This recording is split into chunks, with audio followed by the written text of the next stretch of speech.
জানেন কিনা আমি জানি না, যেটা হলো যে হামজার সাথে তারা যোগাযোগ করেছে কিনা বা এখনো পর্যন্ত করেনি, আমি ঠিক জানি না, বাট যোগাযোগ করাটা ইজ ভেরি এসেনশিয়াল এই মুহূর্তে। এখনো পর্যন্ত হামজা, জামাল ভূঁইয়া বা জাতীয় দলের যারা আছে তাদের সাথে আসলে কোচ বিষয়ে কোনো আলোচনা হয়নি। আমরা যতটুকু খোঁজ খবর নিয়েছি এখনো পর্যন্ত আলোচনা করা হয়নি।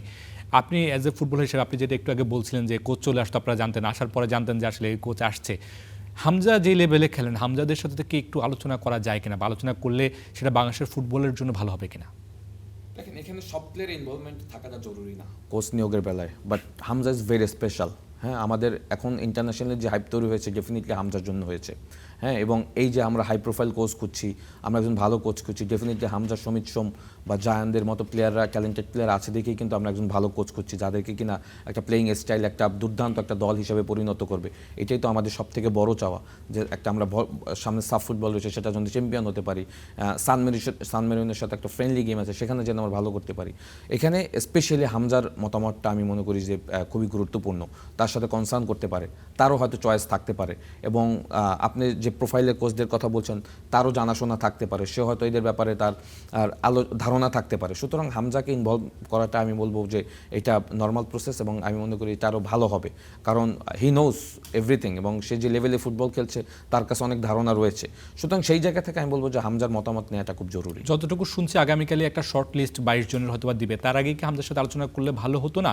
সময় তো আসলে গড়িয়ে যাচ্ছে। 22 জনের লিস্টের থেকে আপনার যে 270 জনের সিভির কথা বলছিলাম, সেখান থেকে অনেককে বাদ দিয়ে দেওয়া হয়েছে, মাত্র 22 জনকে রাখা হয়েছে।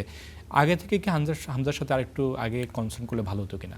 দেখেন, কোচ নিয়োগের ব্যাপারটা কিন্তু বেশি দিন সময় নেই, বিকজ আপনার জুনে আপনার ম্যাচ রয়েছে এবং মে মাস অলরেডি শুরু হয়ে গেছে আজকে 3 তারিখ। সুতরাং এখন কিন্তু এই উইদিন ভেরি শর্ট টাইম আপনার কোচ নিয়োগ দিয়ে দেবেন অবশ্যই। আমি ঠিক জানি না, আপনার জানেন কিনা আমি জানি না, যেটা হলো যে হামজার সাথে তারা যোগাযোগ করেছে কিনা বা এখনো পর্যন্ত করেনি, আমি ঠিক জানি না, বাট যোগাযোগ করাটা ইজ ভেরি এসেনশিয়াল এই মুহূর্তে, কারণ হামজা নিজেরও কিন্তু একটা ব্যক্তিগত চাওয়া পাওয়া থাকতে পারে, বিকজ যেটা হয়েছে বিগত দিনে কোচকে নিয়ে কিন্তু অনেক আলোচনা সমালোচনা হয়েছে। হ্যাঁ, তো সেই জায়গাটা যদি আমি মনে করি যে আবারও হয় কোচ নিয়োগের পরে, সেইটা কিন্তু আবার আমাদের জন্য ভালো হবে না। সুতরাং প্লেয়ারদের মতামত, দু একজন প্লেয়ারের মতামত এখানে নেওয়া যেতে পারে, স্পেশালি হামজা চৌধুরীর, বিকজ যেটা বললাম যে ওর কিন্তু প্লেইং ক্যারিয়ার অনেক কোচের আন্ডারে খেলেছে। সো ও আসলে কোন ধরনের কোচ চায়, আমাদের দলটা সম্পর্কে ওর ভালো ধারণা রয়েছে, ইন্ডিভিজুয়ালি আসলে আমাদের দলটাতে কী কী দরকার, কোন জায়গাগুলি ইমপ্রুভ করতে হবে, সেটা কিন্তু হামজা এখন বেশ ভালো জানে। এবং অ্যাগেনস্ট লাস্ট ম্যাচ যদি আপনি দেখেন, যেটা আমরা সিঙ্গাপুরের সাথে এও ম্যাচ খেলেছি, কিছু সময় হামজাকে আমি বিরক্ত হতে দেখেছি, শেষের দিকে যদি আপনি দেখেন, হ্যাঁ, মাথায় হাত দিয়ে দাঁড়িয়েছিল।